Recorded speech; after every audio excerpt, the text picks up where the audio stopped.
Stand by. The program will begin soon. When I see an American flag, I immediately look at that I'm like, that person's probably a bigot. That person's probably a homophobe. That person's probably a racist if they're just flying American flags out everywhere. Hold up.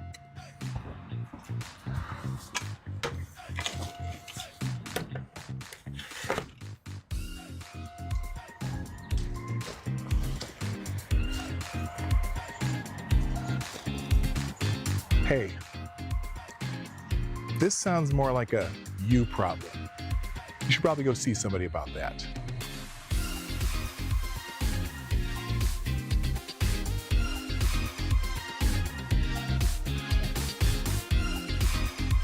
We got over $5 million per year from the American taxpayers, being given no bid contracts from Maine Governor Janet Mills, and is building a military in Somalia.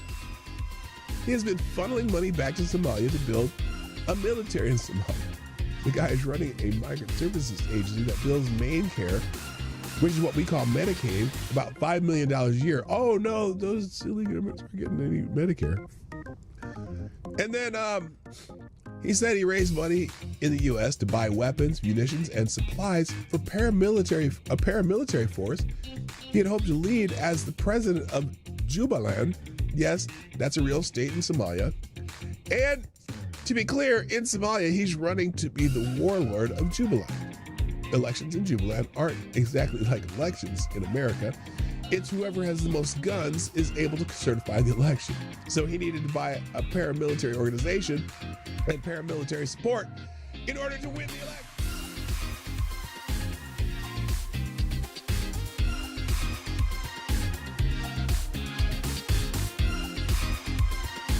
Avocados Diablius asked if you could bring any one comic strip character to life and train them to be a hitman, who would you choose? Oh, that's the easiest question ever.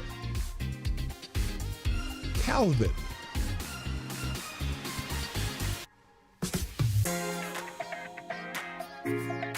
Calvin. Oh, look, Somnambule Nation, you and I are on the same page. Calvin. From Calvin and Hobbes. Yes. And by God, Calvin would be the greatest hitman to ever live. Better than John Wick. I guarantee it. I didn't have to think of it. Stand by. The program will begin soon. Yes, it's true. The Obama administration deported over 3 million people, and the Biden administration, over 4 million people. But they didn't need troops. They didn't need military in the streets to do it. Tell me why. Put it in the chat. Tell me why you think that's that. Because when Obama and Biden were in office, there were no riots in the streets of Los Angeles, even though 80% of the deportations were also expedited with no hearing. But you didn't give a shit then. Now that Trump's in office, you suddenly give a shit. Hope that helps.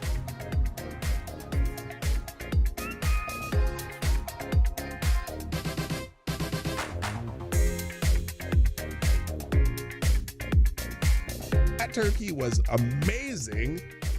Mostly because I cooked it, because I'm really good at cooking turkey. So one of my tricks new tricks that I do, you know how when you cook a turkey in a pan, even if you got one of those raised pans, it always happens. You cook this turkey and the breast of the turkey get all nice, the top gets all nice and brown, and then you go to cut the underside and the thighs and legs are like all white underneath and not even done. Well, there's a trick you can do to avoid that. What you do is you cook the bird upside down for at least 1/3 of the cooking time. So you end up browning the bottom and sealing that first, even more so. And the other thing I do is I start my oven at 500 degrees. The first 45 minutes to an hour, you put it at 500 degrees, and then you turn it down to 325 and do the rest of the cooking. But anyway, do it upside down, and 1/3 of the way through, then you flip the bird back over in the pan, and the entire bird gets finished at the same time. So apparently, in Europe, you can refer to Americans as pigs. but not convicted rapists. The German court gives woman harsher punishment than convicted. I hate it when people say rapist. I'll just say unwanted sexual activity peoples for calling him a disgraceful pig. She called someone convicted of that crime a disgraceful pig and got a harsher punishment than the person who actually committed unwanted sexual activity. And so that's why people were posting that story about the German court gives women harsher punishment than convicted unwanted sexual activity. Stand by. The program will begin soon. There's a story about this man, too. He led the attack on Pearl Harbor, but died a Christian missionary on December 7, 1941. Captain Mitsuo Fuchida flew the lead plane against Pearl Harbor, shouting the famous code, Tora, Tora, Tora. He hated America. But after the war, he met a former American POW, Jacob DeSager, who had returned to Japan not to punish him, but to preach the gospel. Shocked by this forgiveness, Fuchida bought a Bible and converted to Christianity in 1950. The man who started the Pacific War spent the rest of his life touring the U.S. and Japan preaching, quote, I was a follower of the sword, now I'm a follower of the cross. Amazing.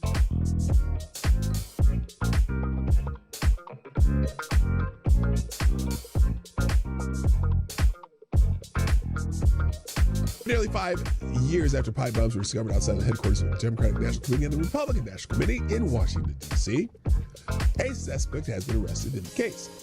On Thursday, federal agents arrested Brian Cole Jr., 30 of Woodbridge, Virginia, and he was charged with transportation of explosive devices, blah, blah, blah, blah, blah.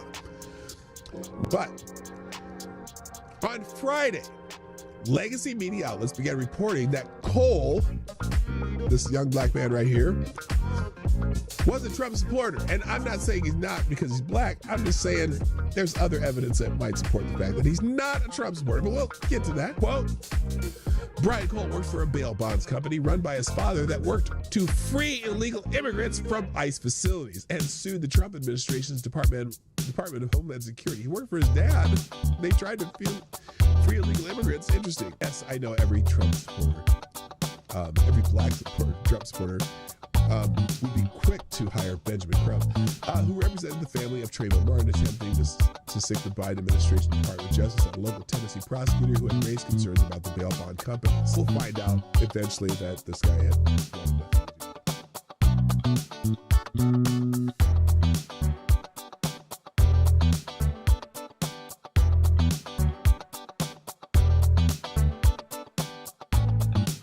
Additionally, if you open this up to ice fishing, while on the surface it sounds good, then what happens next year? Does someone come back and say, I want an ice shanty on Hudson Springs Park for X amount of time?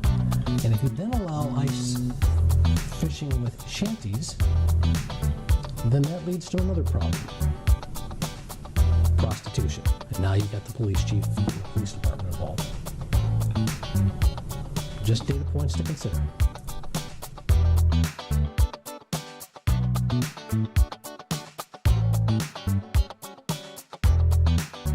It is Happy Bill of Rights Day on December 15th. 1791. The Commonwealth of Virginia ratified the Bill of Rights, the first 10 amendments to the U.S. Constitution. Virginia's George Mason and James Madison were the driving forces behind these guarantees of individual rights. And note that all the individual rights that are in the Bill of Rights are not rights granted by the government. Those are the inalienable rights which the government shall not infringe. And if you notice, it's interesting because the Bill of Rights is all about what the government cannot do, not what the government can do. And I think the, kind of got away from that a little bit, where some people seem to think that the government is going to grant you rights. No, these are rights you have, whether there's a government or not, and the rights that the government must protect for you. So it was a unique thing when it came about in 1791. that government is not there to grant you or give you privileges, but rather to protect the rights that you have.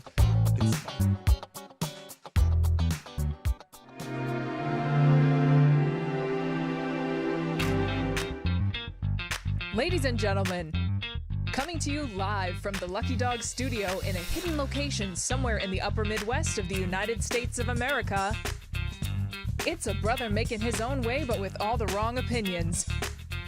Welcome to the Morning Night Live with your host, the one and only PDawgKnight. Howdy hi. Howdy hi. Howdy, howdy, howdy, hi. Good morning, everybody. Welcome to the Morning Night Live. I'm your host, Marty, also known as PDawgKnight, being a little goofy today because I guess that's not all that unusual. Anyway, good morning. Happy Thursday on the 5th of February, or March. What month are we in? It's March.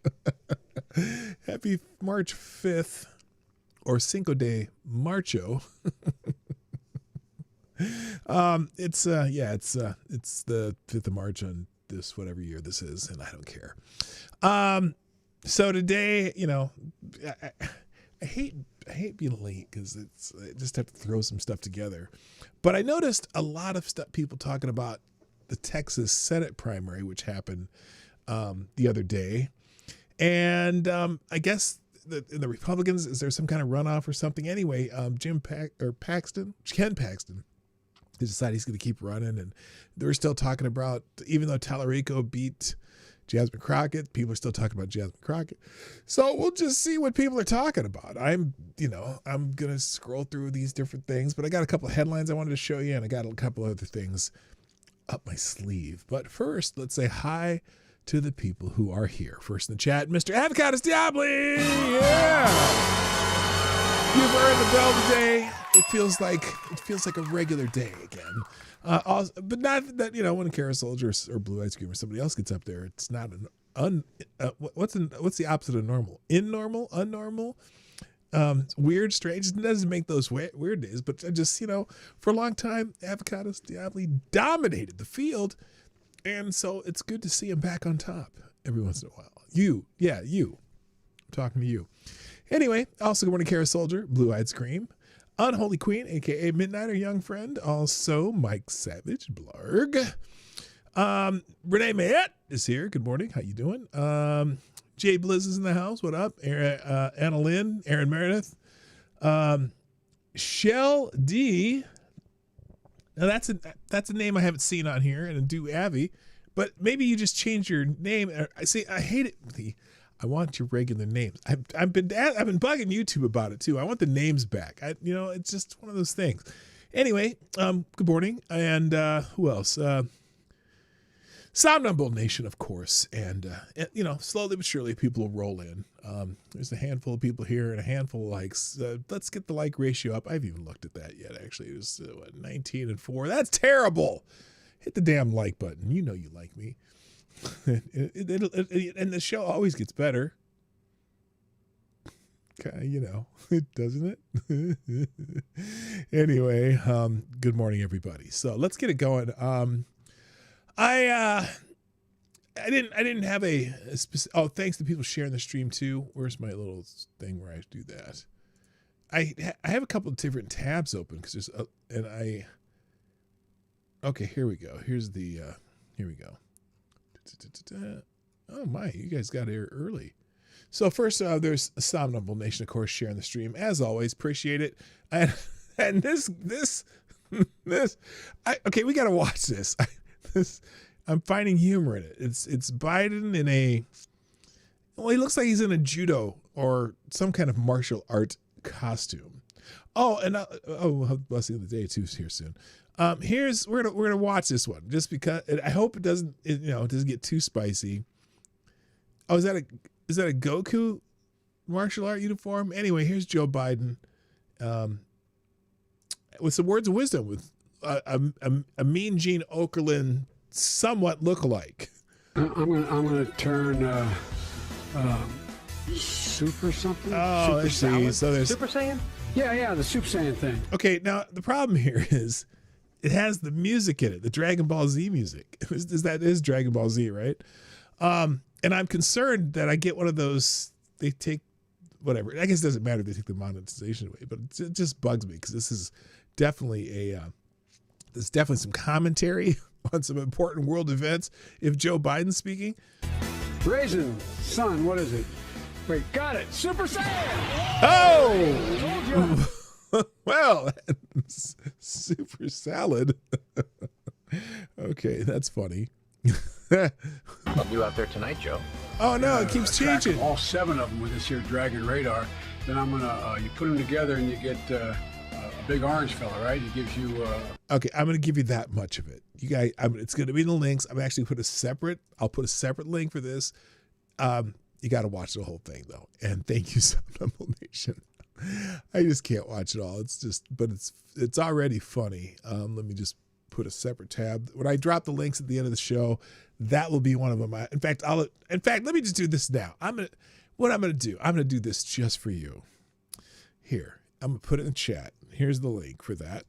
And I suggest you open it up and just pause it and watch it later because it's pretty funny. All right, more of this. What'd I do? That's not what I do. There we go. Also, thank you, Mike Savage. Let us go. Responding to my post of the show. Simon Wilkins throwing us some pictures of nature taken probably last summer. Oh, some summer photos from a few years ago. There you go. Cool. Hello, Selected Boy, by the way. Yeah, also, good morning to Pope. Pope Tyrannus III, the Blessed Lich. Before I forget, with today's message, not from the Father, not from the Son, but from the Holy Ghost. And today's message of hope is blessings of the Holy Ghost. We must remember a sacred truth that we are all human. The same loves, likes, flaws, and failings are shared by others, including your foes. Thank you, Pope Tyrannus III. Appreciate it. Also, good morning, Attack Alpaca. I see you there. All right, back to the, okay, so Simon's got some nature pics. Green Badger with some military hardware. This is a little more involved. Not just a gift, but some, let's see, is there sound in this thing? Yeah, look at that bad boy. Woo, daddy. All right. That's pretty cool.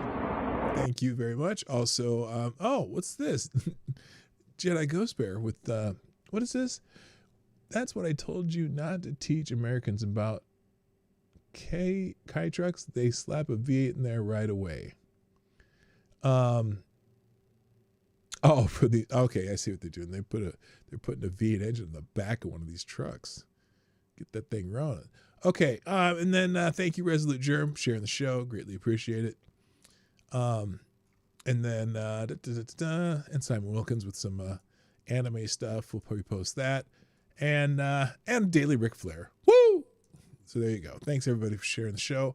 If you haven't done so, click that link at the top, reply with the let's go, and drop your favorite link, or favorite GIF or meme or whatever.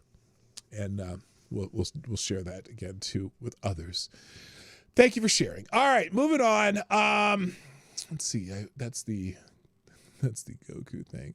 Let's skip this for now. To the holidays today. What happened to? Oh, I gotta move this over. Okay. Today's holidays are pretty dull. This is like one of those days when people came up with the holidays because they couldn't think of anything else, and they're all kind of stupid, you know? Now, granted, a lot of the holidays are stupid, but they're funny and they're very unique. But today, this is like it's almost like they couldn't think of anything, so let's just make something weird up. National Cheese Doodle Day? Come on. That's so weak. I mean, granted, you have days for different kinds of specific foods and stuff, but come on. Cheese Doodle Day? And then the other one, National Potty Dance Day. Come on, man. Multiple Personality Day? Well, you know, I suppose if you're going to have, look, at least you'll have someone to celebrate with, right? Cinco de Marcho, just making fun of Cinco de Mayo. I don't know. Beginning a 12-day countdown to St. Patrick's Day by enjoying margaritas and festive parties. Why? National Scott Day, even the boring name, Scott, except for our friend Scott. But you know what I mean? National Absinthe Day. Now look, if you know the history of absinthe, March 5th, commemorating the legalization of absinthe sales in the United States in 2007 after nearly a century-long ban, honoring the spirit's history and cultural revival, because it has some that stuff that make you freaky stuff in it. The absinthe, it's like, and it's also it could be dangerous, I guess. I remember we were learning about absinthe when we were in New Orleans. But anyway, what? So multiple personalities gets 2 days. Sure, that makes sense. The Lantern Festival in Taiwan, that's cool. World Information Architecture Day. Why'd they put a building there? It's information architecture, not building architecture. Let's see, Dissociative Identity Disorder Awareness Day. Is that kind of like with the Multiple Personality Day? Or is that for the day for trans people? Dissociative Identity Disorder Awareness Day for people. Well, I don't believe that I have dissociative identity disorder. Anyway, International Open Data Day and St. Pyrans. I don't know what any of these are. Who cares? Let's just get on with it. Now, the other day, I did mention that Lou Holtz, the great football coach and motivational speaker, whatever, went into hospice. Well, yesterday he succumbed to his end of life. Lou Holtz has passed away at the age of 89. His family announced on Wednesday. The legendary football coach and ESPN analyst led 6 college programs and won the 1988 national title at Notre Dame, probably his best stint. And I remember when Lou Holtz was at Arkansas. But that's back when Nebraska was still a powerhouse, and for some reason I remember Lou Holtz, and he brought Arkansas football into the spotlight, and then he ended up at Notre Dame, won a national championship there. A very interesting man, I wouldn't say flamboyant, but he had a flamboyant personality. He wasn't himself necessarily flamboyant, but he was very a great motivational speaker and just seemed like a nice guy. So rest in peace, Lou Holtz. Lots of people are commemorating him today. Other things happened. Now, I came on my feed today, and the first thing I saw was this. Barack Obama was on there, and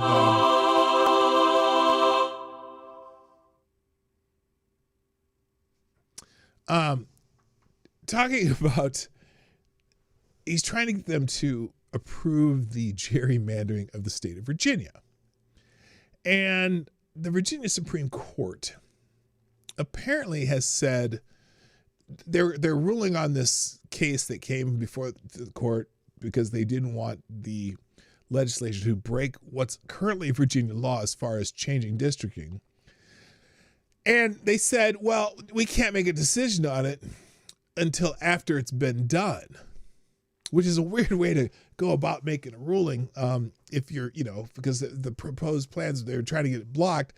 And they said, well, we can't block it until after you actually do the actual gerrymandering. So now Barack Obama's on here talking about free and fair elections are the cornerstone of our democracy.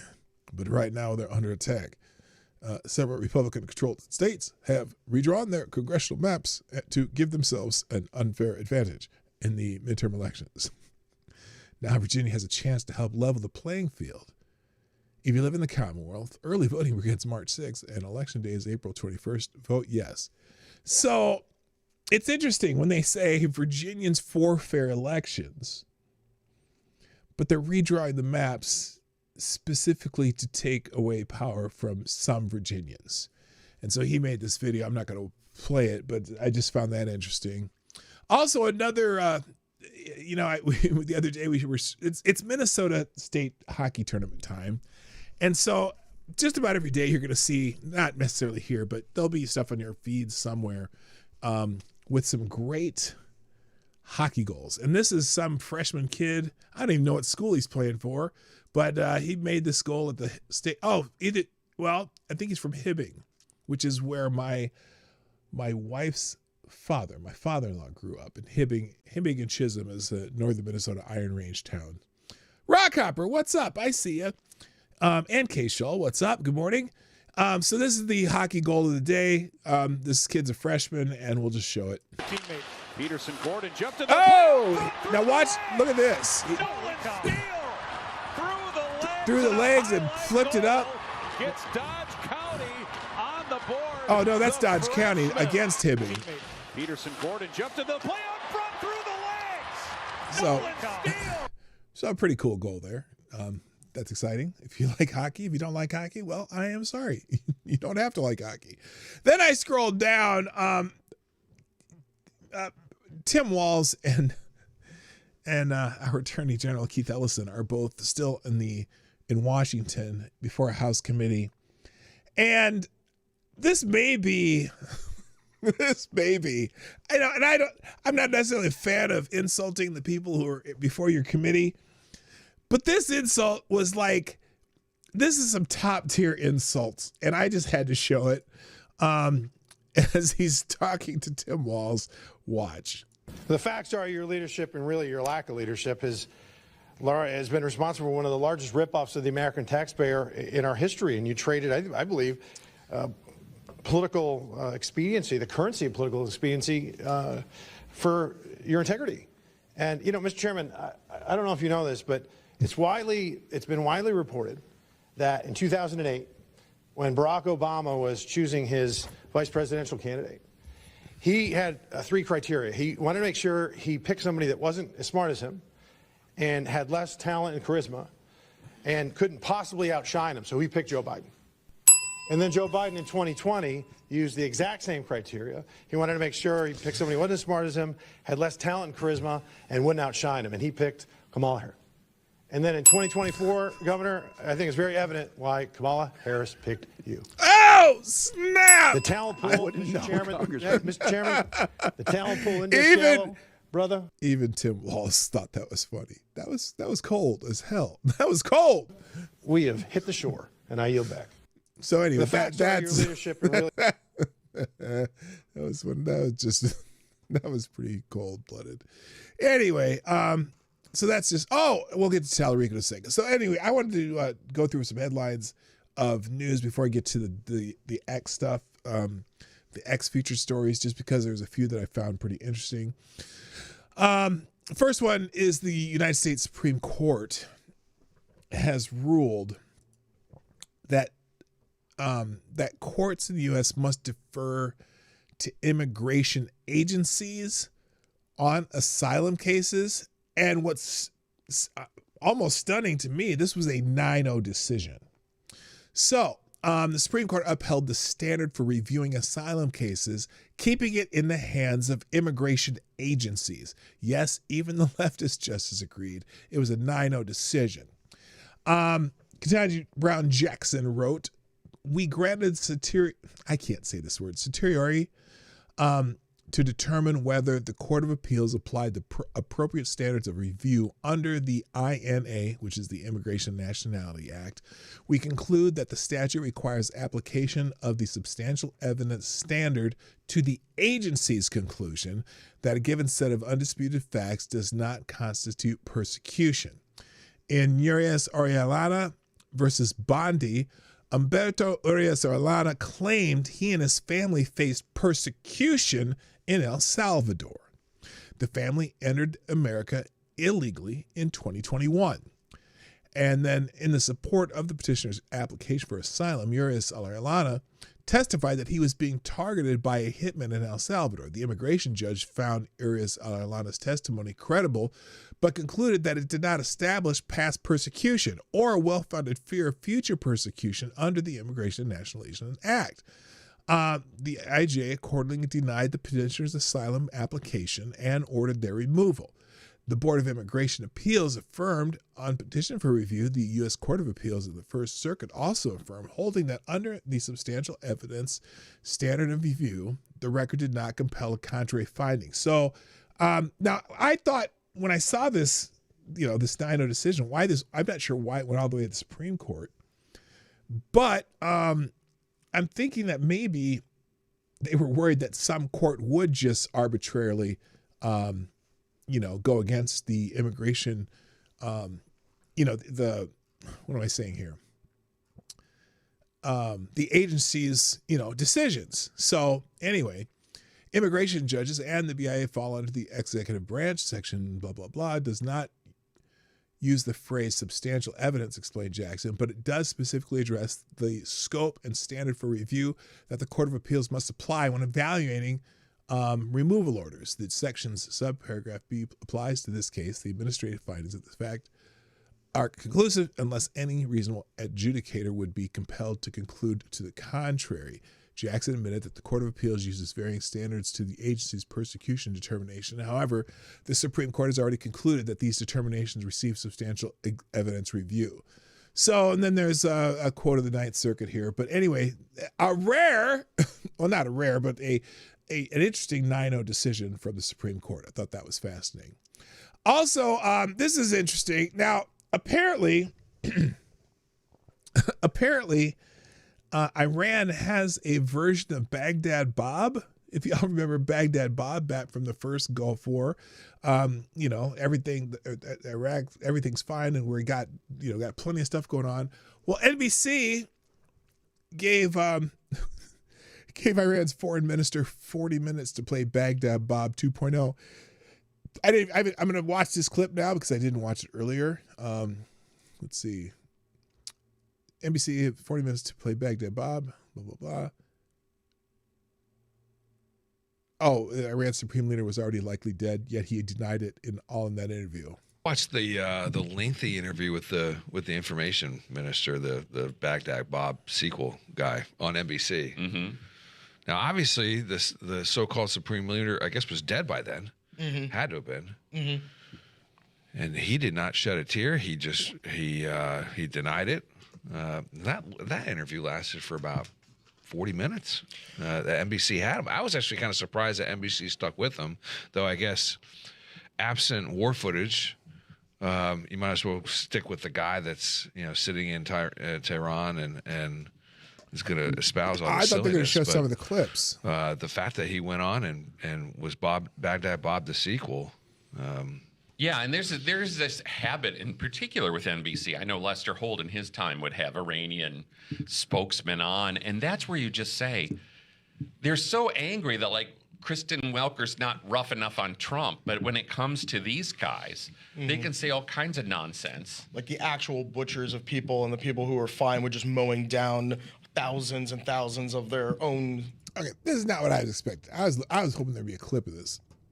I opened this up cold. But anyway, if you've seen any clips of him talking about how, they're just using up all their old weapons and trying to get him to use up all their, Iron Dome shit, and then we're going to break out all the new weapons, except we've destroyed most of their places to send weapons from. PJ Media, breaking Border Patrol shoots armed man at checkpoint. Federal officers reportedly shot an armed man who opened fire at the Texas border checkpoint Wednesday. Fox News national correspondent Brooke Taylor broke the news on the March 4th shooting on X. Multiple sources from various agencies involved confirm a man is dead after he fled a Border Patrol checkpoint and fired at officers. Taylor, who is based in the Dallas area, added, sources tell me that the pursuit started when he fled Sierra Blanca checkpoint, a remote area between El Paso and Van Horn, crashed his car, then fired at officers who returned fire and killed him. So, I'm sure Democrats will try to have him lay in rest in the rotunda or some shit like that. She also indicated that Texas Department of Public Safety was involved in the event along with federal and local authorities. She says, I'm told this involves local police, DPS, Border Patrol, but it's not clear yet which agency returned fire and shot him. No reported injuries on officers or agents. So there's more details in the rest of the article. Washington Free Beacon, Soros-backed DA who refers all police-involved shootings to grand jury, made a correct decision for once. He's not going to seek charges against the Austin officers who took down the property of Allah gunman, the man who was starting on a mass shooting. 3 Austin police officers saved countless lives on Sunday when they shot and killed Dawg Knight, the suspected gunman who had a Quran in his car as he opened fire in a packed bar while wearing a clothing that said "Property of Allah" and displayed the Iranian flag. Then they spent the next 2 days contending with the possibility that their heroic actions could lead to a criminal indictment. That's because Austin Area District Attorney Jose Garza, who was elected in 2020 with the help of outside support from a PAC funded by He Who Shall Not Be Named, has a policy of bringing all officers involved in excessive force cases to the grand jury, regardless of whether he believes the officer's actions constitute criminal conduct. For this reason, the Austin Police Association announced it proactively retained legal counsel for the 3 police officers who put a stop to Dawg Knight's killing spree, with the expectation that Garza could bring the officers before a grand jury. That policy prompted widespread criticism on Tuesday, including from Texas Governor Greg Abbott, who pledged to intervene in favor of the officers if necessary. So finally, Garza released a statement on Tuesday saying his office would not be seeking any charges against the 3 officers whose identities have not been made public. The accounts to the contrary are false, intentionally false, and are being peddled for obvious political purposes, Garza said. Well, Mr. Garza, you have a habit of doing this type of things and you on a regular basis, so maybe they weren't off base, but you found the criticism preemptive, and now you've shut your mouth and knew your role. Shut your mouth and know your role, as The Rock would say. So anyway, that's good news. Breitbart, longtime Justice Department employee, has been arrested on you can read it yourself, charges. Timothy Parsons, a longtime staffer of the Department of Justice, has been arrested on charges of inappropriate, probably images and video of children. Multiple sources confirmed the arrest to CBS News, noting that the FBI searched Parsons' home in Bethesda, Maryland on Monday for potential material. According to the FBI affidavit, Parsons received multiple videos and 2 images with child abuse material. The affidavit said Parsons told investigators he had deleted those messages. Parsons allegedly said, "This is so hot," in response to a sexually charged image. Justice Department spokesman said that Parsons has been placed on leave as the investigation unfolds. So let's just say right now, fuck that guy. His name is Parsons. Fuck that guy. So, good. Under the jail. Hello, Jaeger Pony. What's up? My favorite Canadians in the house. Okay, let's see.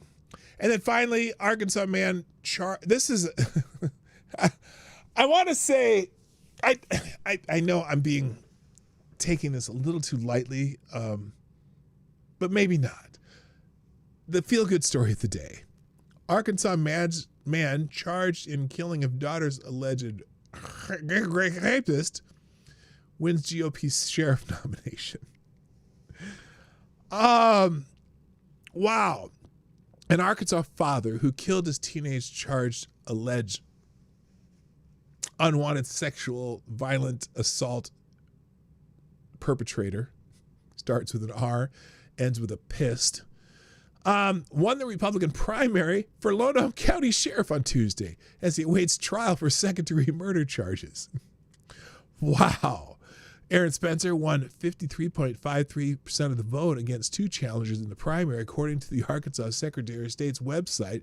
President Donald Trump won Lonoke County, a predominantly suburban county in the Little Rock metropolitan area, by over 50% in 2016, 2020, and 2024.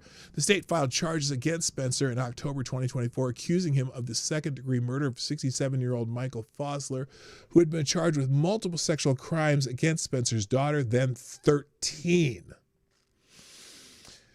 At the time the father fatally shot Fosler, the alleged grapist, is that the new term they used to avoid that word, was out on bond, according to the Associated Press. Spencer announced his campaign for sheriff a year later in October 2025, stating that he saw the failures of the justice system firsthand. Let's see. Let's just play this. Hello, Lone Oak. My name is Aaron Spencer. Many of you know my story. I'm the father who acted to protect his daughter when the system failed. Okay, wouldn't do that. I'm also a husband, a combat veteran of the 82nd Airborne Division, a contractor, and a farmer. And through my own fight for justice, I have seen firsthand the failures in law enforcement and in our circuit court. And I refuse to stand by while others face these same failures. That's why I'm announcing my candidacy to run for Lonoke County Sheriff. This campaign isn't about me. It's about every parent, every neighbor, every family who deserves to feel safe in their homes and safe in their community. It's about restoring trust, where neighbors know law enforcement is on their side and families know that they will not be left alone in a moment of need. Together, we can build a safer, stronger Lonoke County. I'm going to pause it there because I was just going to say that, AD. My only problem here is what, as long as the guy actually did it. Now he may very well know the guy did it, but also I don't want to encourage people to take the law in their own hands that way. Now I don't know I guess he killed the guy.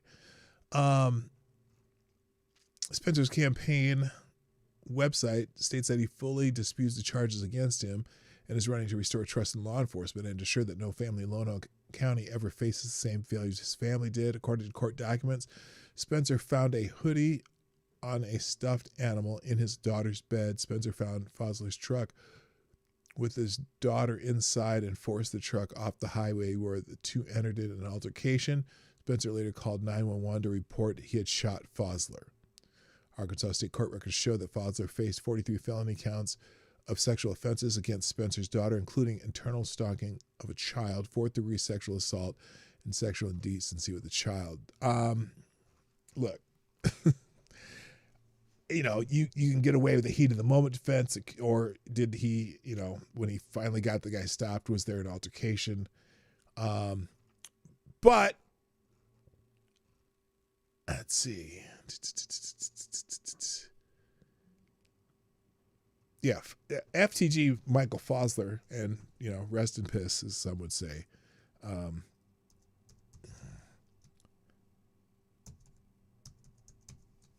Fuck that guy.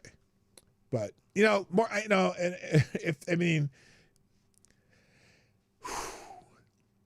I know where I'd be if someone had ever done anything to my daughter. I know exactly where I would be. I'd be right in this man's shoes, probably. I'd be willing and able.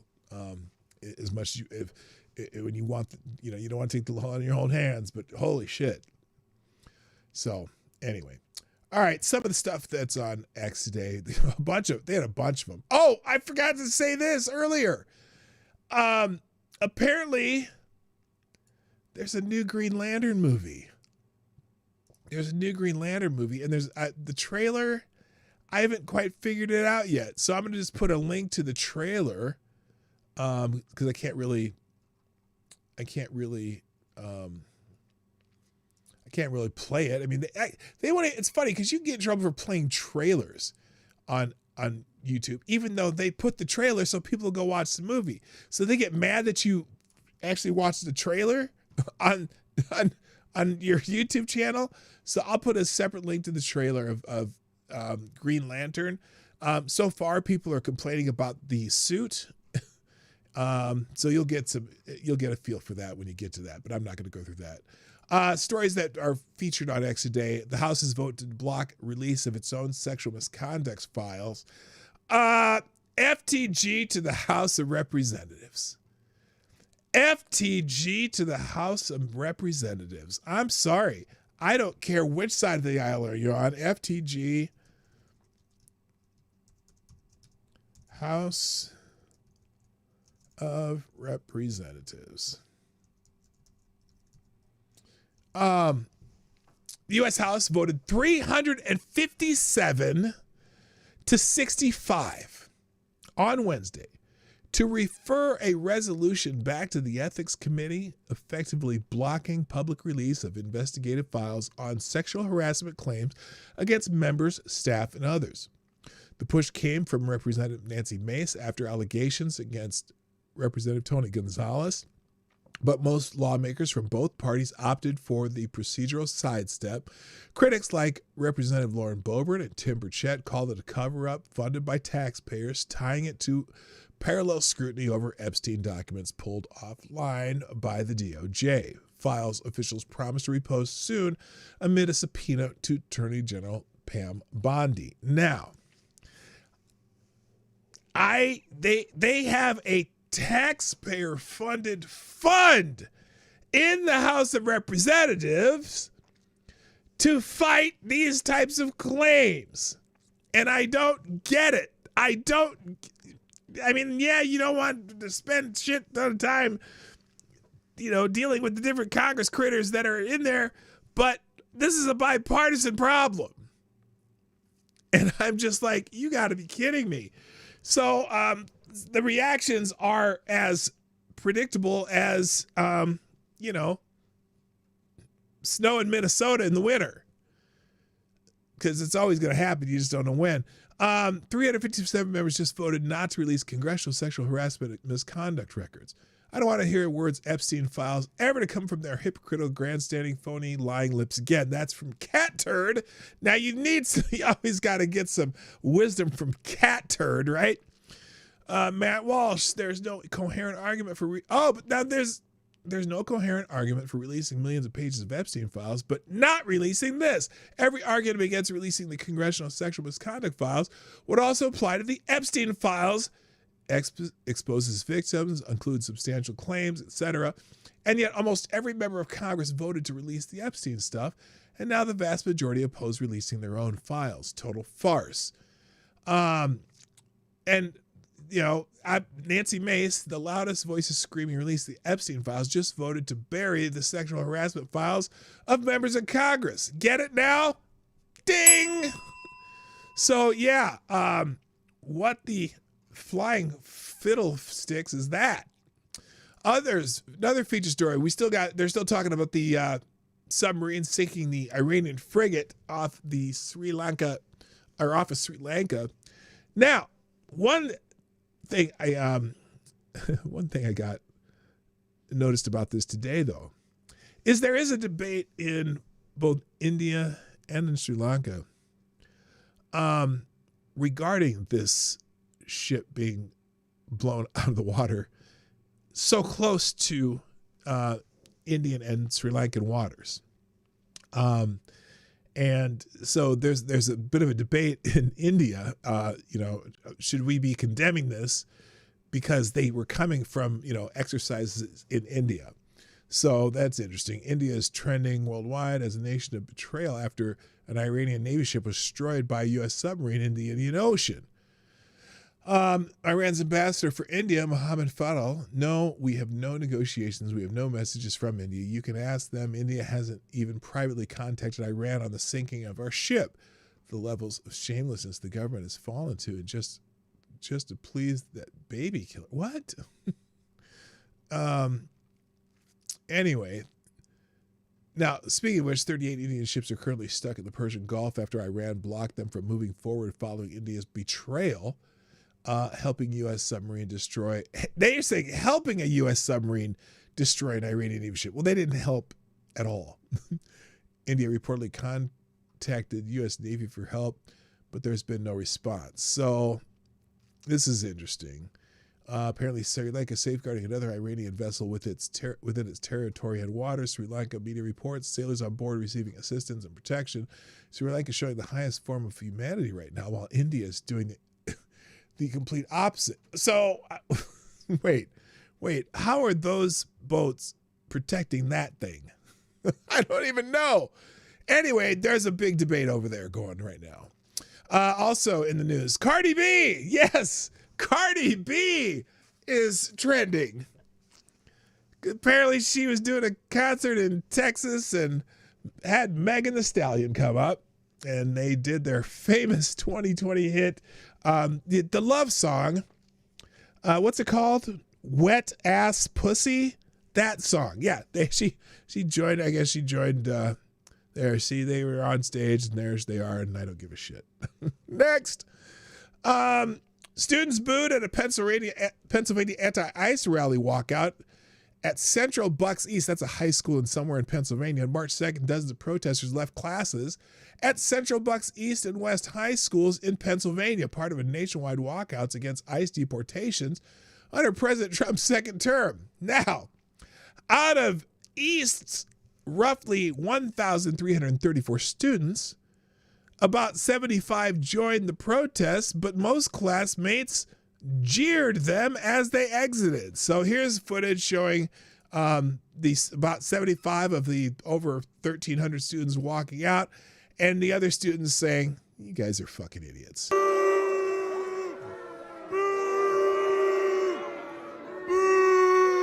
Now, granted, we don't know how many of them are booing. There's a handful booing, and you hear the loudest ones close to you. But, this is just chance. It's surprising that more kids didn't walk out, because anytime you get oh, wait a minute. Wait a minute. What was that flag? Is that girl carrying a Mexican flag? That's racist. That's racist. Just because illegal immigrants doesn't mean that doesn't mean all Mexicans are illegal immigrants. Come on now.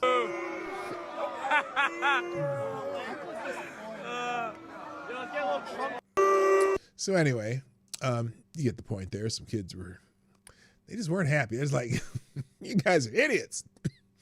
About 75 out of 1,400 students decided to walk out of the school to protest ICE. Check this clip of them walking out and being booed by the majority of the student body. Beautiful. That's what that says. So there you go. Also trending, California. On that note, though, in California, and this would be expected, in California, a student was suspended. Shut up, computer. A student was suspended for having pro-ICE flyers amid anti-ICE protests. The suspension notice on February 27th cites school rules against harassment and fighting words. Really? That incite danger following large student walkouts protesting ICE at Torrey Pines and other school districts. Over 400 students skipped class on February 6th to demand changes in ICE policies. Why? you dummies, you think that's going to be... Anyway. So anyway, where is the story? A student at Torrey Pines suspended for putting up a poster at school which said, "We love ICE from real Americans." The school claimed putting up these posters incites pupils to create a clear and present danger and produces a hostile learning environment. Does it now? Why would that be? Hello, Kessler. What's up? Been a while, man. Nice to have you here. The same school held an anti-ICE walkout last month. How many students were suspended for that at Torrey Pines? You can contact the principal there, and she has the email in there. Let's see if we can find here. Let's see if we can find the letter. Here it is.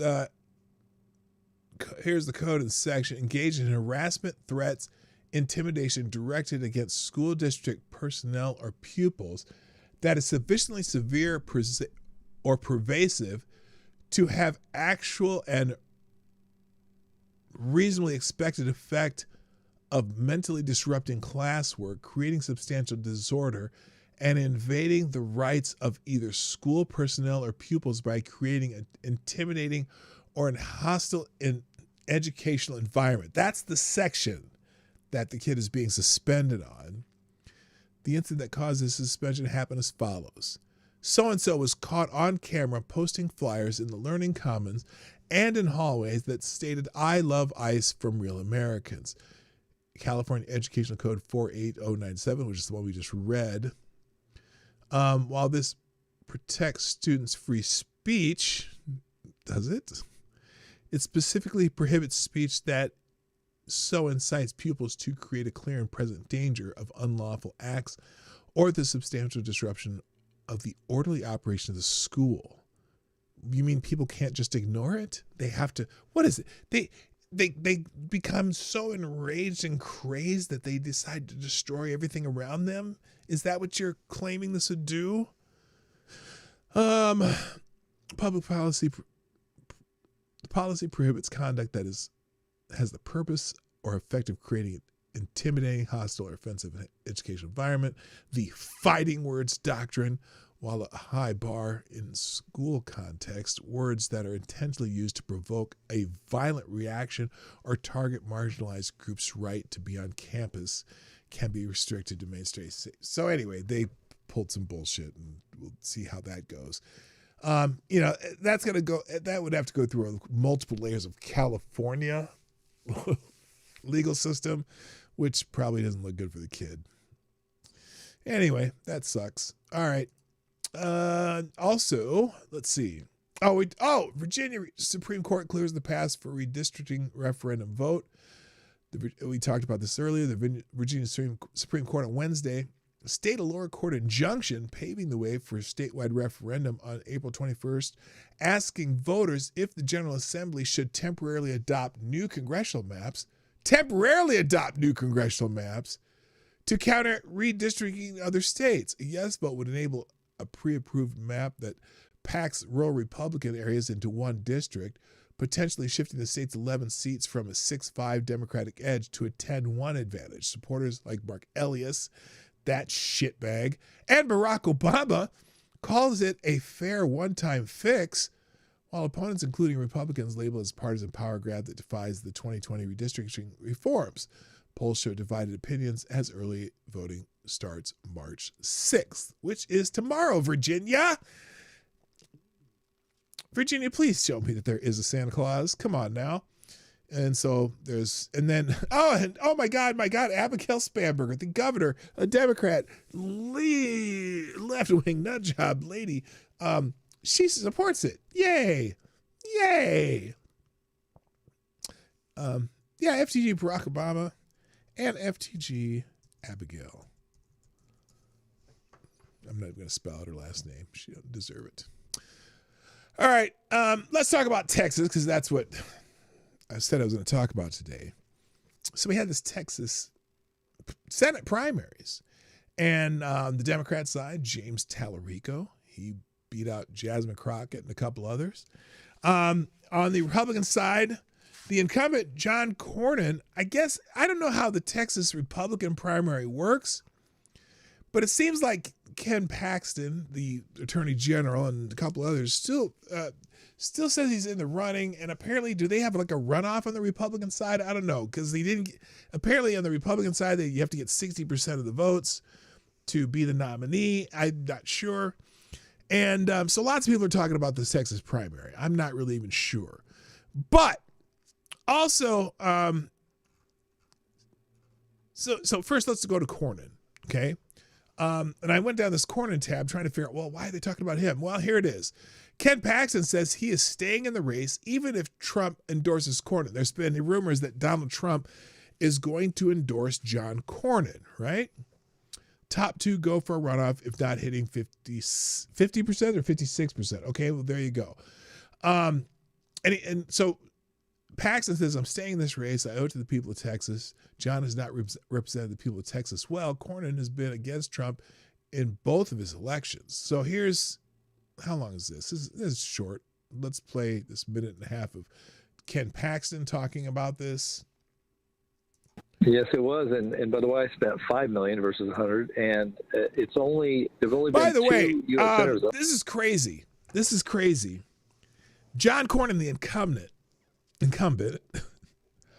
on this Texas primary, spent $71 million in a primary in which he's the incumbent. I think Paxton might have spent $5 million or $3 to $5 million. And then the perspective, I mean, this is the incumbent for a primary.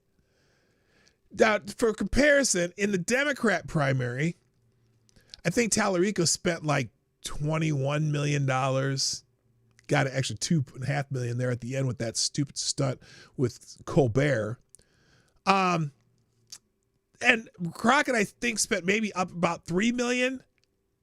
Cornyn, the incumbent, spent $71 million for a primary.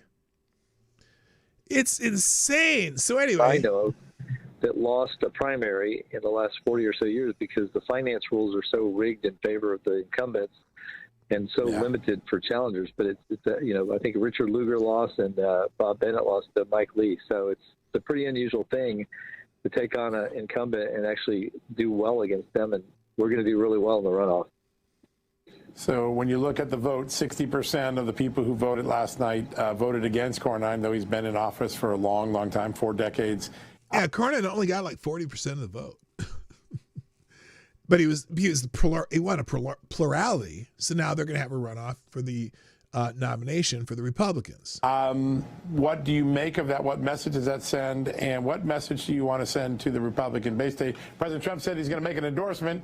Whoever he does endorse should drop out. I have a funny feeling you don't drop out under any circumstance. No, I'm staying in this race. I owe it to the people of Texas. I've spent a year of my life campaigning against John Cornyn because John has not represented the people of Texas well. He's sided with Joe Biden on Second Amendment restrictions. He's sided with Joe Biden on bringing Afghan refugees to settle here without vetting them. But he's been against Trump in both of his elections, said he shouldn't run last time, that his day had passed. And, of course, he fought him on the border wall. He's been an amnesty guy. Everything that Trump stood for, John Cornyn's fought. But he was a big help to Joe Biden. The people of Texas, at least the Republicans, would like something different. Okay. So, yes, it was. So there's that. That's Paxton talking to John Solomon of Just the News. And also as you scroll down here, Texas Senator John Cornyn promised President Trump support for recess appointments, then a day later reversed course and blocked the president's nominees. Is this the one right here? Be talking about recess appointments. On the issue of vetting, though, how critical is it then to have access to what the House Ethics Committee has found in their investigation? I think there should not be any limitation on the Senate Judiciary Committee's investigation, including whatever the House Ethics Committee has generated. So you want to see it? Absolutely. Totally. So anyway, he's let's just say Cornyn's not a fan of Trump. So, and the idea that Trump might endorse him is kind of interesting. It's not kind of interesting. It's very interesting. Someone said, Ann Coulter, I would vote for the devil to keep the Senate Republican, but this would be completely idiotic. Incumbents who can't win their own primaries generally go on to lose. Texans obviously do not want another 6-year John Cornyn. She's referring to an article by Michael Shearer and Anthony Parker that says Trump is expected to endorse Cornyn. And I don't know why he would endorse Cornyn. Cornyn's a thorn in his side. And Ken Paxton's always been very pro-Trump, so that's interesting. Thank you, Tyre Alexander, first donor of the day, and you are the new Streamlabs Superstar sponsor of the day. Thank you very much. Dropping $2.30 in the tip jar. By the way, you can do that too if you want. Where's that old Streamlab link? If you're not subscribed, by the way, if you're here and you're not subscribed, I'm shocked because most of the people here are already followers. But also, if you want to donate to the show, you can click that link at the top of the chat. Tyre says, P-Dawg, watch your phrasing. Talarico beat off Crockett and others. I mean, he's kind of gay looking too. I am sure Crockett would love that. And 3, fuck both of them. I honestly think he is worse than Crockett. I pray he fails. Oh, he's worse. If he's not worse than, well, he's probably worse than Crockett because he plays it off like he's, like he's a pastor or some shit. Anyway. So, thank you, Tyre, very much. Appreciate it. And apparently John Thune has been kind of out there rallying for Cornyn. This person says John Thune doesn't have time to secure elections, but he does have time to go on Fox News and try to save the political life of his corrupt rhino friend, John Cornyn. He's over there on Fox trying to endorse John Cornyn. So, anyway, those two are being talked about. Also, Talarico. Now, there's a lot of Talarico stuff. He did win the Democratic nomination. And apparently people are just posting all the dumbass shit that James Talarico says. So let's just scroll down and see what some of these are. Here's one of them. Let's see. It says run this on a loop. Okay, what is this? Our southern border should be like our front porch. There should be a giant welcome mat out front. Our southern border should be like our front porch. There should be a giant welcome mat out front. Well, we tried that, James. We've tried that, and people from all over the world decided to go to Mexico just so they could cross that. Just they could walk up to that welcome mat and walk across. And we don't know all of who's here still. And so let's just hold off on that thought, James. Probably not a good idea. Also, someone says, I know we're all laughing at Jasmine Crockett, but this James Talarico guy is pure evil. She was just ghetto. He, on the other hand, sounds super demonic. He's the definition of a wolf in sheep's clothing. Let's see. This is from one of those, what's that called? Jubilee, where they get 50 or a bunch of people talking to one guy and they get a chance to come up and debate him. Here's James Talarico on the Jubilee thing. Do you know any undocumented immigrants? No, I do not. When I was a teacher on the west side of San Antonio, I taught a lot of students who were undocumented. And I don't want to stereotype, but those students tended to be the most patriotic, the hardest working students that I had in the classroom. And again, What? Okay, here's this. I guess this is a supercut clip. Supercuts. I haven't stated this enough to say this definitively, but there are interpretations of certain passages from the Torah where some folks will even say that there is some subtle instructions for how to perform an abortion in the ancient world, certain things to drink, things like that. Before we go further, I want to acknowledge that our trans community needs abortion care too. Oh, that's a good one. Defending trans Texans is something we have to do every day at the state capitol. And you better. Sounds like he has a theme. I believe I'll be giving sermons on that too.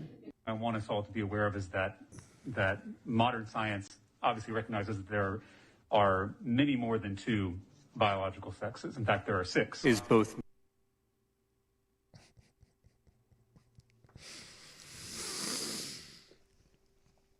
No, it does not.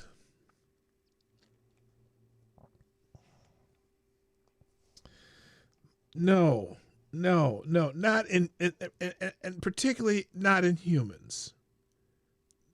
There are 2, and look, yes, there are physiological developmental anomalies that make you unsure what's what, and sometimes the extremely rare cases.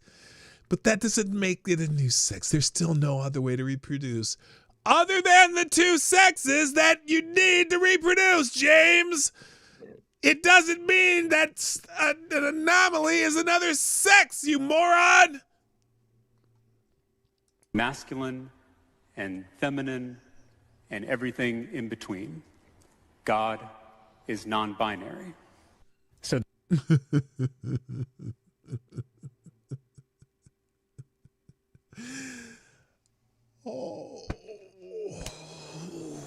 this is one of those, I'm gonna bend it to my political ideologies. This idea that to be a Christian means you have to be anti-gay and anti-abortion, there really is no historical, theological, biblical basis for that opinion. So this idea that to be a Christian means you have to be anti-gay and anti-abortion, there really is no historical, theological, biblical basis for that opinion. And if you think about it from a Christian perspective, something interesting that Jesus does throughout his ministry is he is breaking. Forgives. Doesn't condone, but forgives. Oh, wait, is that what he's going to say? Is that what he's going to say? First century norms about women, talking with women, learning from women, having women lieutenants in his movement. And this was something that was kind of unheard of in the first century. The longest conversation Jesus has with anybody in the whole Bible is with the Samaritan woman at the well. And so this affirmation of women as full and equal people is a huge part of the Jesus movement, especially the early church.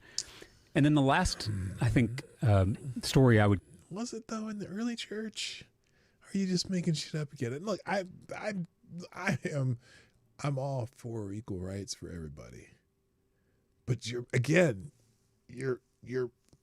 making up shit to fit you're trying to bend a religion to your ideology rather than just reading the book. Go to is the story of Mary.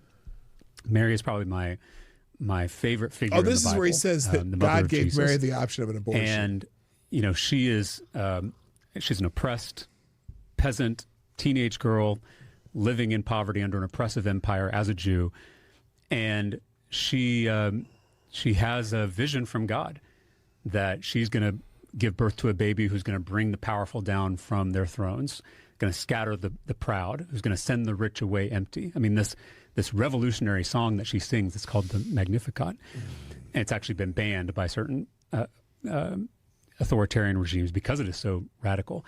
But I say all this in context of abortion because before God comes over Mary and we have the incarnation. Choice of words, James. Choice of words. Come on. God asks for Mary's consent, which is remarkable. I mean, go back and read this in Luke.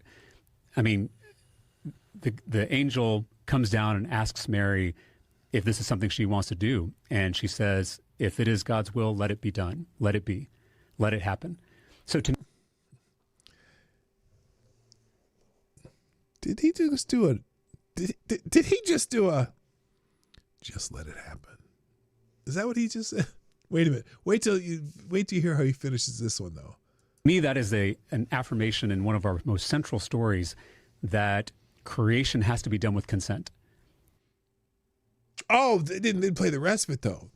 He was making an argument that even God was giving an option to back out through abortion. He's a piece of work.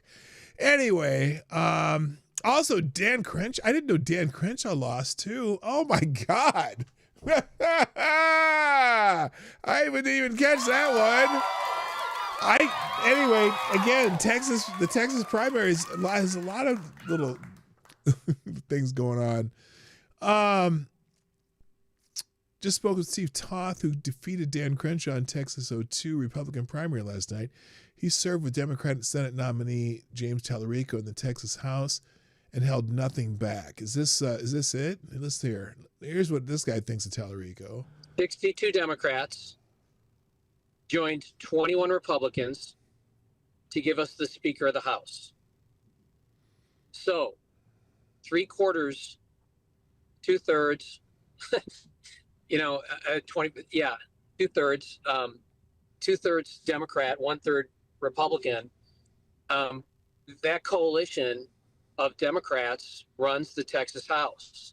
So when I put forth legislation to secure our elections, it gets killed by the Democrats. When I put forth legislation to end the social transition of children, it gets killed by the Democrats.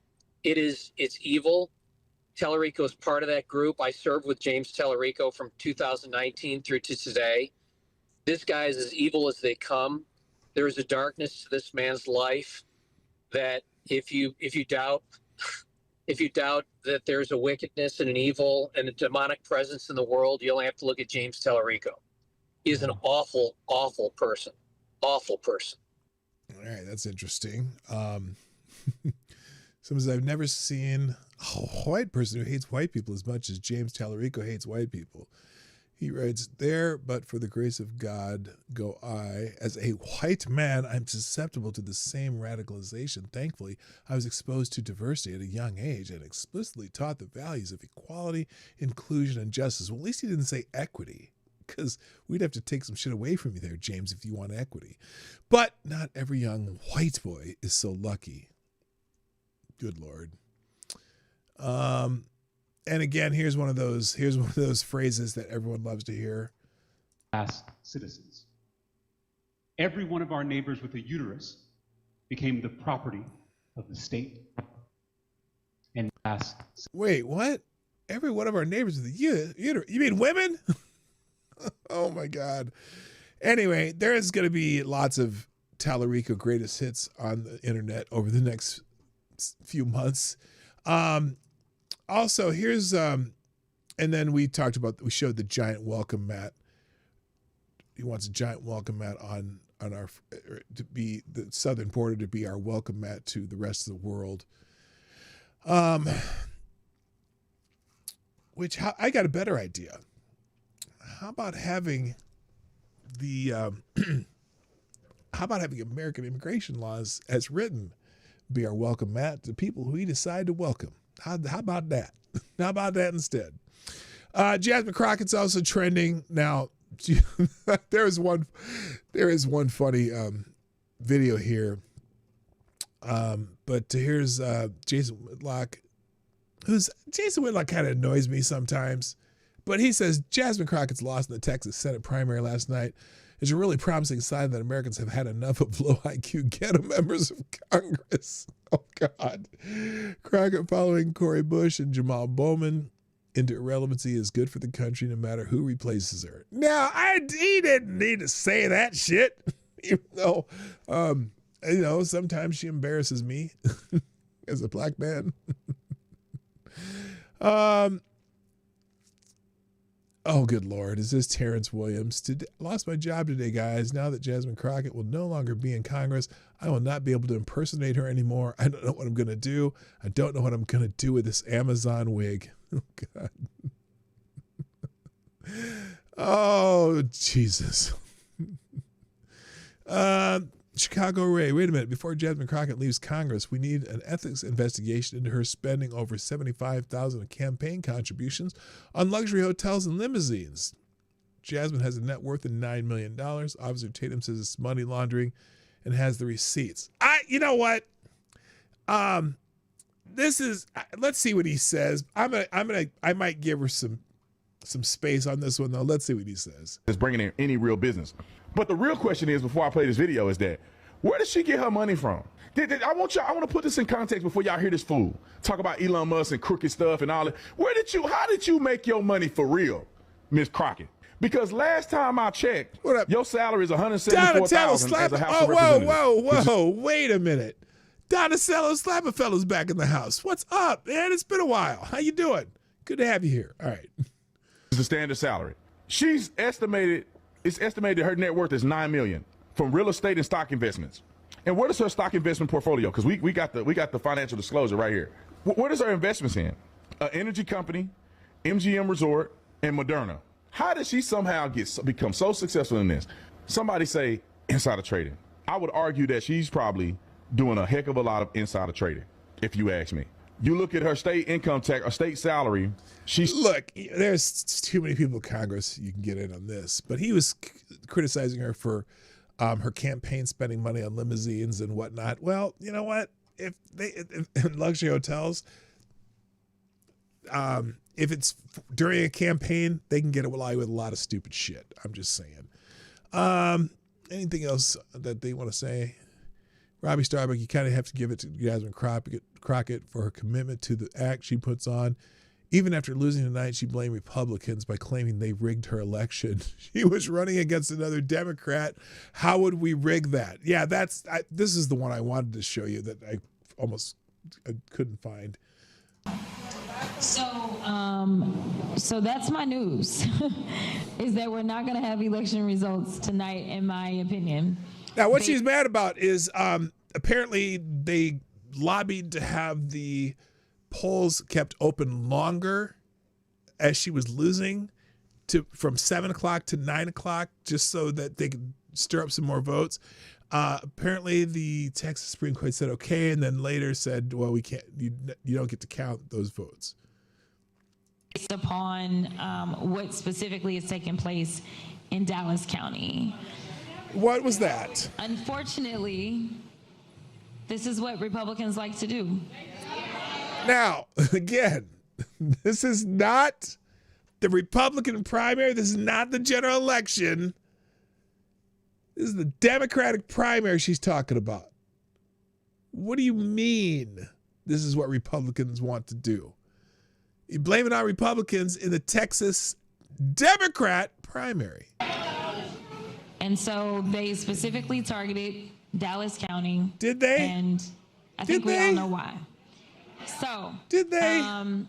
I want you And to why? enjoy yourselves, but I won't be back tonight because I have Well, no you idea won't be back of when next we're gonna year get either. results, and I fully anticipate it won't be until. By the way, she would have to give up her seat. She could not run for both her seat in Congress and the Senate. So we're not going to have Jasmine Crockett next year.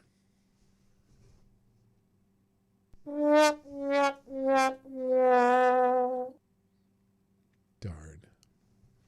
Maybe she'll run for something else another time. Also, I think her district got combined with another district too when they redistricted. So we probably weren't going to see her anyway. Tomorrow. So I love y'all too. Thank you so very much for being here. Love you down. I love you down, Dallas. So there you go. It's the Republicans' fault that she lost the Democrat primary. All right, next. And finally, I'll say finally because I should probably wrap it up. I got a couple more tabs here. Apparently, this guy, this guy decided that he was going to protest in a Senate committee, and a U.S. senator accidentally broke his arm, the protester's arm. Here's the scene in one of the Senate chambers. Out! No one wants to fight for Israel! His hand! Oh! He broke his arm. He broke. Now, the senator did obviously the senator did not break his arm. Okay, but he got his arm caught in the door, and it broke his arm. Okay, now this guy is a discharged Marine who is now running for office as part of the Green Party. Okay, and in fact. Well, here's Loomer's take, if you want to hear Loomer's take. U.S. Marine Corps veteran Brian McGinnis, who protested the Senate Armed Services Committee hearing today and was physically dragged out by Capitol Police and GOP Senator Tim Sheehy, is a Palestinian, according to a video I uncovered of him in which he is wearing Islamic garb. Well, Palestinian, you could be... I have a relative who says that she's Palestinian too. Anyway... even though she has have nothing to do with the Middle East. But anyway, according to a video I uncovered of him, which he's wearing Islamic garb. He's wearing the Iraqi fishnets. Iranian fishnets. Anyway, this is the guy who got pulled out of the Senate hearing. You think the Free Palestine movement promotes hate? You're wrong. Please take it from me, an American veteran, Brian McGinnis. It's not. I am genuinely speaking up for Palestine because the Palestinians have been oppressed militarily for 77 years, and it is wrong. That's the true... Well, not for 77 years. Now, he's referring to the Israel 1949, right? Or 47, 77, something like that. But they didn't start calling themselves Palestinians until 1965. And in fact, most of the Arabs in the region rejected the term Palestinian, even though the Romans renamed that region, which has been under rule of multiple different entities since as far back as you can remember. But the land itself was obviously part of Israel. Anyway, his background is irrelevant to the fact that he broke the law and needed to be removed. Right. That is true. So anyway, here's the story from CBS News. U.S. Marine Corps veteran was removed from the Senate Armed Services Committee on Readiness and Management Support hearing on Wednesday for protesting against military action in Iran. No, he was not in the Senate committee legally. Brian McGinnis, a Green Party candidate running for Senate in North Carolina, was forcibly removed by U.S. Capitol Police and Senator Tim Sheehy, who said following the confirmation, he decided to help out and de-escalate the situation. And he got his arm caught in the door and looks like he broke it. So anyway, other people saying exposed. This clown, Brian McGinnis, is a discharged Marine veteran turned Green Party candidate for the U.S. Senate in North Carolina, a firefighter dad who dresses in uniform to protest against fighting Iran for Israel, screaming, "We do not want to die for Israel and free Palestine," while claiming Capitol Police broke his arm, dragging him out of a Senate hearing. He's the same POS who went viral for the anti-Israel tantrum, now milking the injured vet card for clout. Real Marines do not wear uniform to push Green Party woke garbage or defend terror suspects. In fact, Marines aren't going to wear the uniform to do political stunts, period. Most are going to use their uniform regardless of party, but apparently this clown is.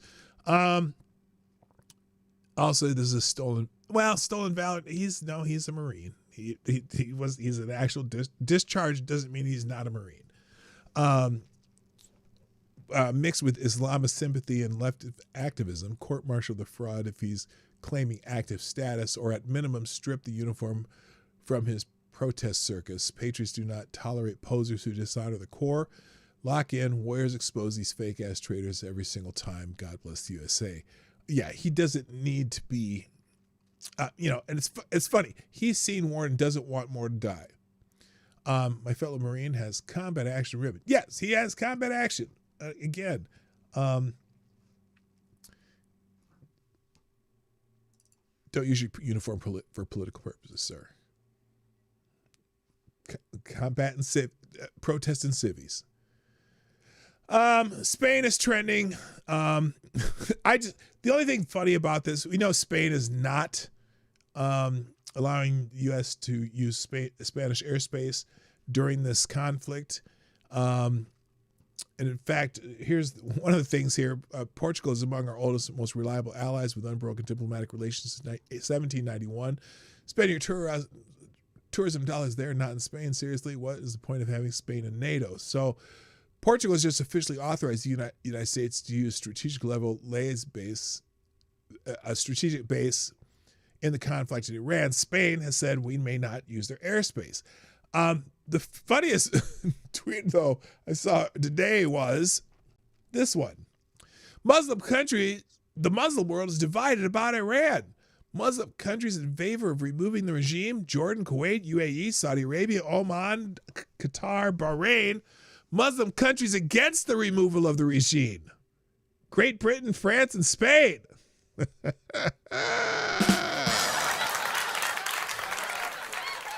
Look, on that advice of not traveling to Spain, I disagree. Spain's beautiful, but I just say it. Portugal, Spain, that whole the Iberian Peninsula is amazing. But if you want to spend more of your dollars in Portugal now that Portugal is being supportive, there you go. Go right ahead. And then the last one, what was the other one? Oh, and the Kurds. Apparently we are... breaking. Donald Trump has done the impossible. He has boots on the ground in Iran, and they are non-Western. Iraqi Kurds have stepped up and pledged allegiance to the United States. This is undeniably genius. What is this story? Apparently they're training some Kurds to fight against Iran. Then it's big. A U.S. official telling Fox thousands of Iraqi Kurds have launched a ground offensive in Iran. Decimated, destroyed, defeated. All words the Pentagon used to describe Iran's various military forces on day 5 of Operation Epic Fury. Moments ago, President Trump touting in. Don't the Kurds fight everything, though? It seems like it.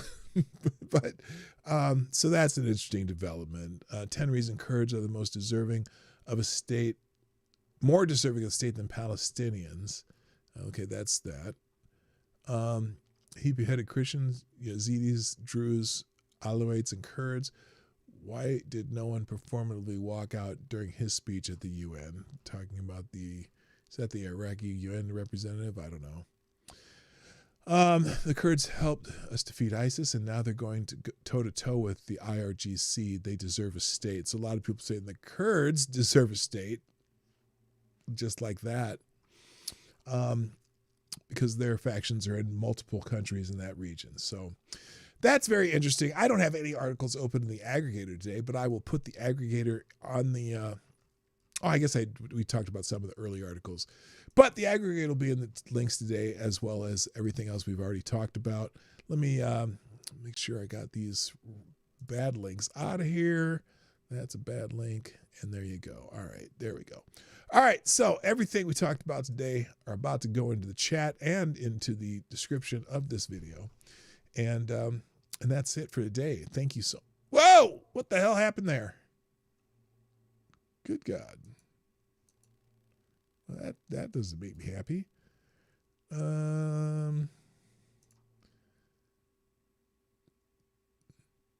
Okay, there it is. I was wondering what the hell happened there. That's terrible. Now I got to do 17 clicks to give you today's links, because I can't just do it in 2 anymore. There we go. All right.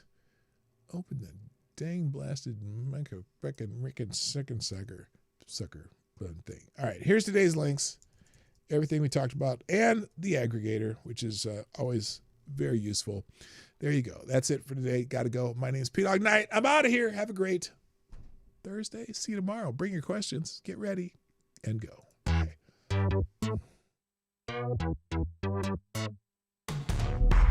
Hey, this is PDawgKnight, and thank you for watching today on the PDawgKnight channel.